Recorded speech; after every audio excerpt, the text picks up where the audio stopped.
Bismillahirrahmanirrahim. Assalamualaikum warahmatullahi wabarakatuh. Waalaikumsalam warahmatullahi wabarakatuh.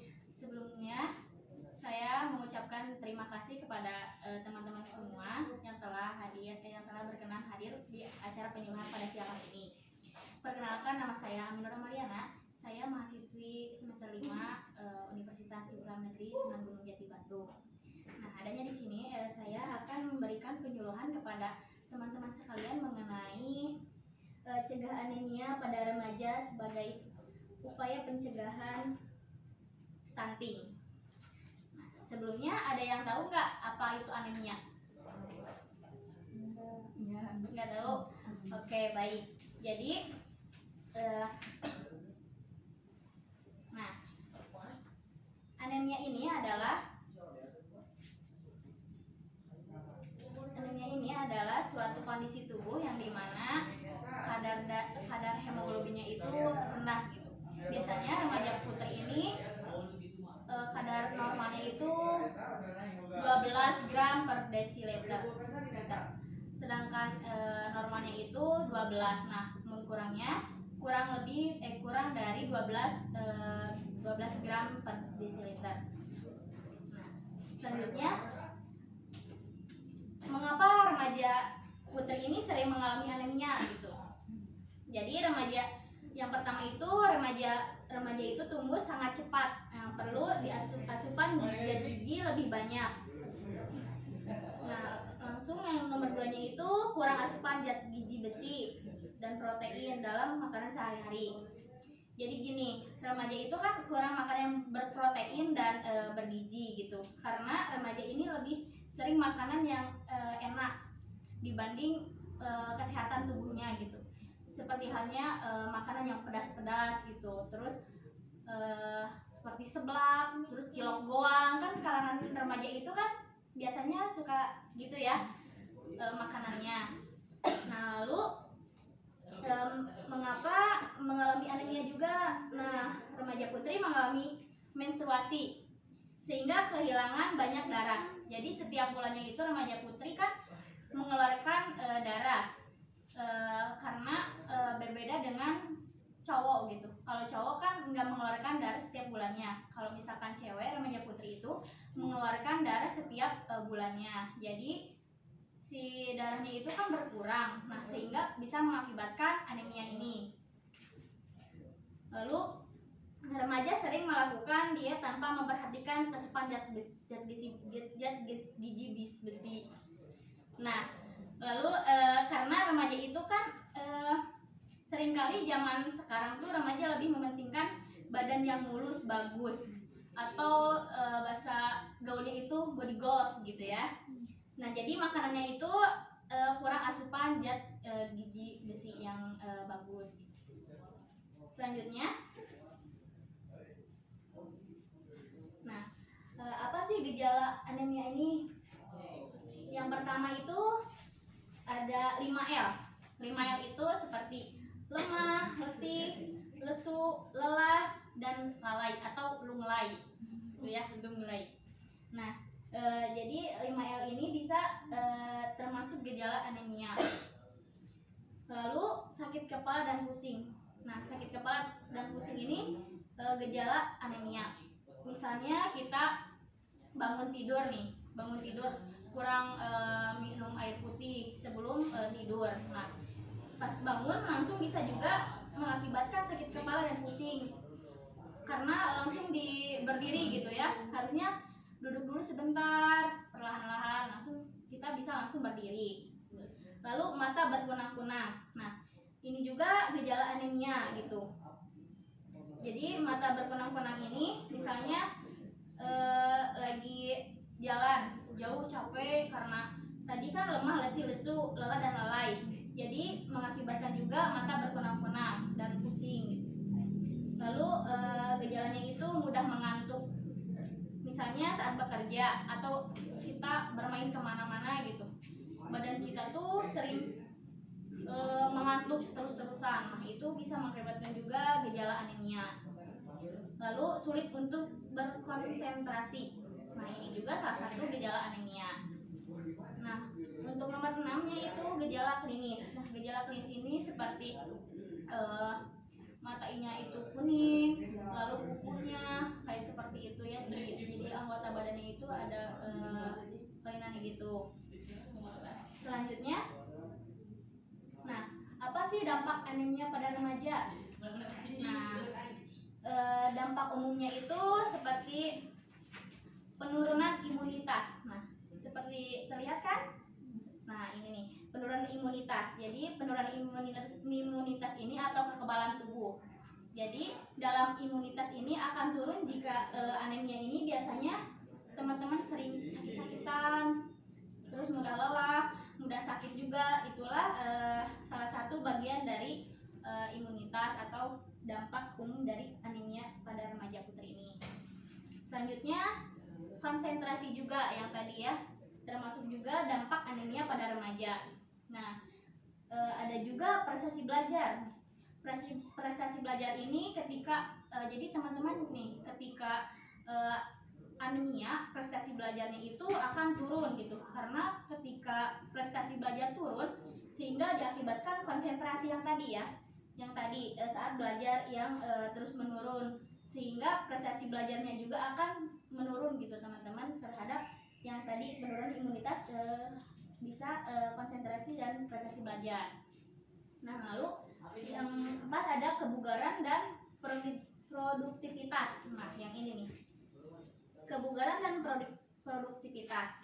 Jadi misalnya ketika terkena anemia, teman-teman akan merasa 5L yang tadi, lemah, letih, lesu, lunglai, sama apa lagi satu lagi yang lelah, yang itu. Nah, itu akan membuat kebugaran teman-teman itu akan menurun. Jadi produktivitas teman-teman di luar juga akan menurun gitu.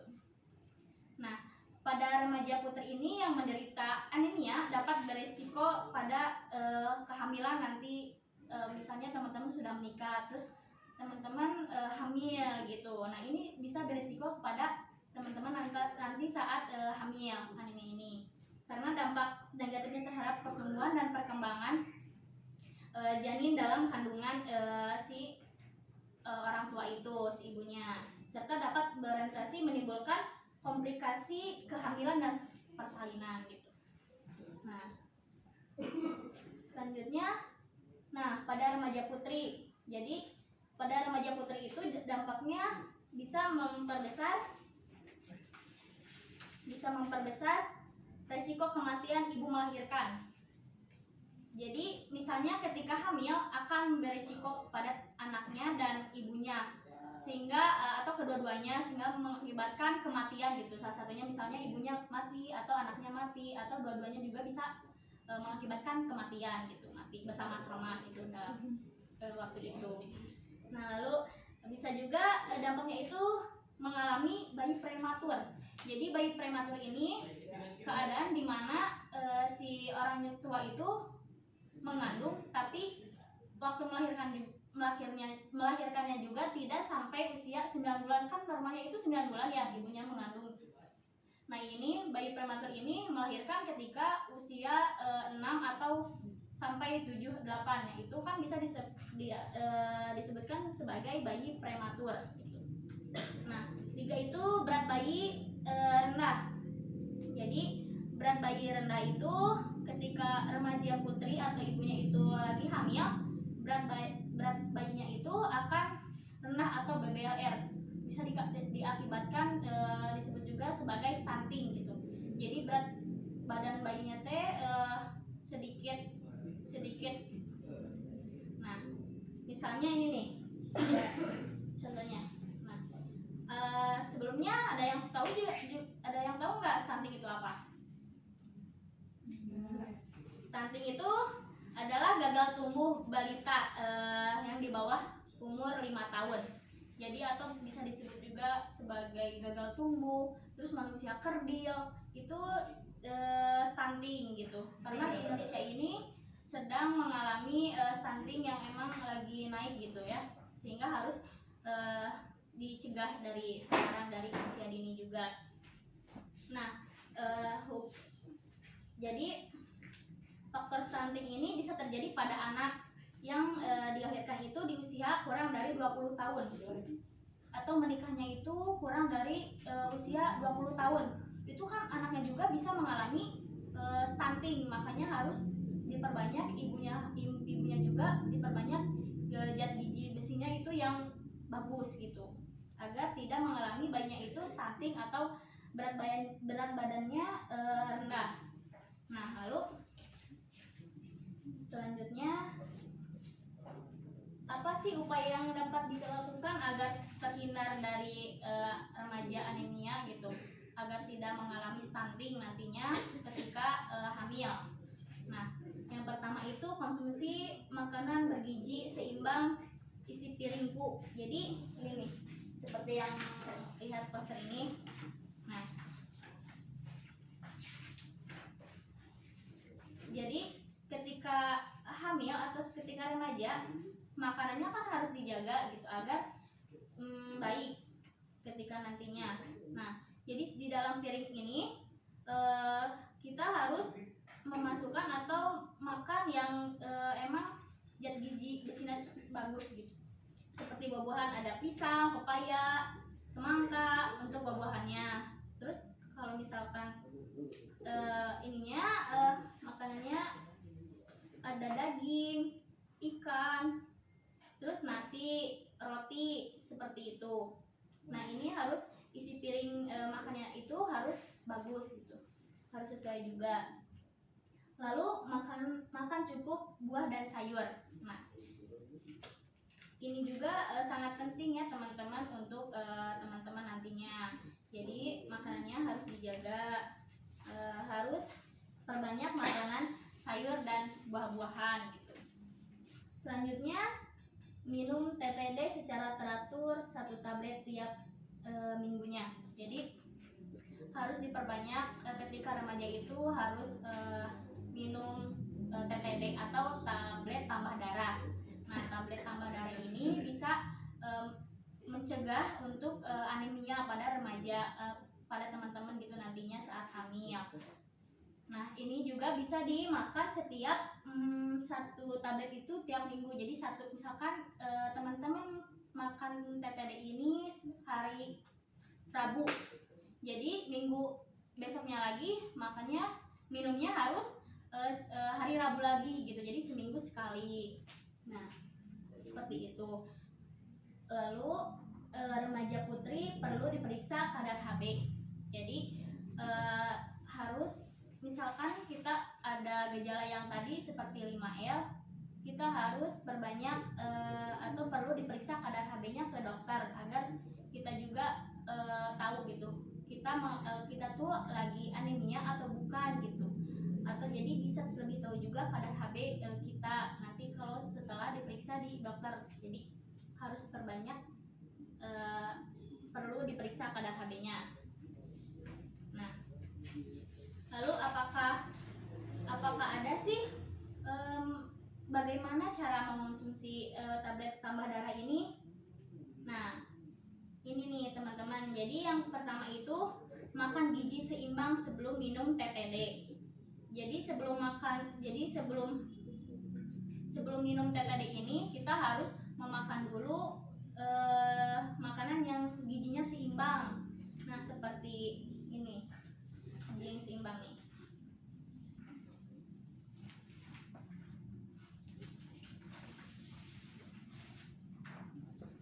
Nah, ada daging nih, hati ayam. Nah, ini hati ayam paling tinggi 15,8 gitu kadarnya. Nah, terus ada yang kedua itu daging sapi 14,9.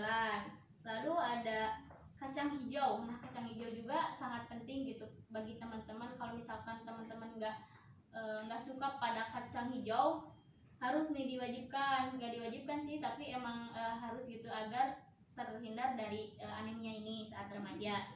Nah, lalu ada kuning telur. Nah, ini kuning telur ada di rating 7,2. Nah, kan kuning telur ini biasanya kalau minum mual gitu ya, sebel, pasti langsung ada bayam merah. Nah, ratingnya 7. Lalu ada tempe 6,8. Setelah itu ada ikan ini posisi 6,1.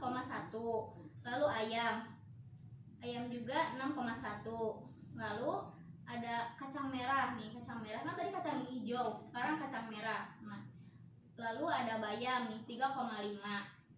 Lalu ada tahu sangat penting juga ya buat teman-teman. Ratingnya 3,4. Nah, lalu ada kangkung nih, kangkung 2,3. Setelah itu yang terakhir ada singkong atau daun singkong nih, daun singkong ya. Nah, nih makanan seperti ini nih dalam poster. Ada makanan sumber zat besi. Nah, ini bagus. Ini ada daging. Terus gambar ini ada ati dan ini ikan. Nih ikan juga sangat bagus untuk teman-teman gitu sebagai makanan sehari-hari juga, tapi enggak setiap hari juga gitu makanan yang ini, bisa milih salah satu, misal hari Senin ini atau ini gitu. Lalu nasi, nah kacang merah, lalu ada bayam dan sayur-sayuran yang lainnya seperti tomat juga sangat bagus nih. Langsung ada kacang hijau nih. Lalu yang keduanya itu konsumsi buah-buahan sebagai sumber vitamin C atau seperti pepaya, jeruk, terus jambu biji. Jambu biji juga bisa digunakan, nggak langsung dimakan gitu, bisa dicampur dengan jadi jus gitu, pakai es kan lebih segar gitu kan pada teman-teman. Nah lalu tapi jangan meminum TTD ini pakai kopi atau susu gitu, karena itu tidak baik kepada kesehatan teman-teman gitu. Jadi nantinya akan menghambat penyerapan zat besi. Nah, jadi sebaiknya minum TTD itu dengan menggunakan air itu ya, air putih gitu teman-teman. Lebih baik dengan air putih daripada teh, kopi atau susu. Seperti itu teman-teman. Nah, mungkin sekian dari saya. Apakah ada yang ditanyakan? Izin bertanya. Ya, boleh silakan. Saya Pak Indriani, izin bertanya, apa sih efek minum TTD itu? Baik.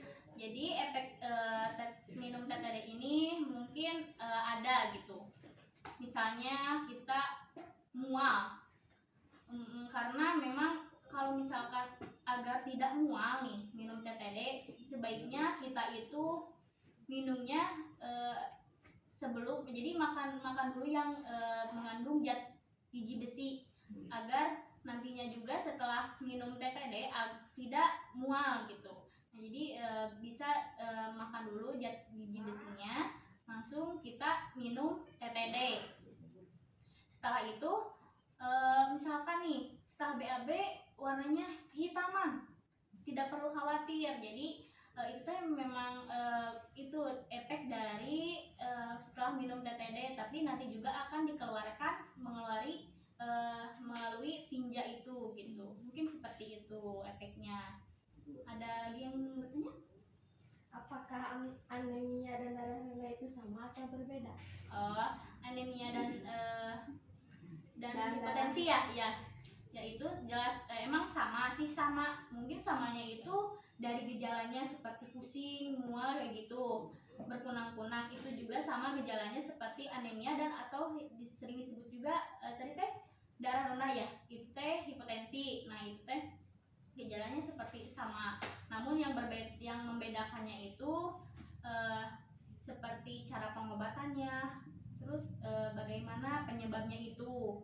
Nah sebaiknya karena anemia atau kurang darah itu yang dimana kondisi tubuhnya itu kurang kadar hemoglobinnya itu kurang gitu dari normal. Kan normalnya itu 12 gram per desiliter, sedangkan rendahnya itu kurang dari 12 gram per desiliter, seperti itu. Nah sedangkan yang darah rendah atau hipotensi ini di mana tekanan darahnya itu rendah, yang biasanya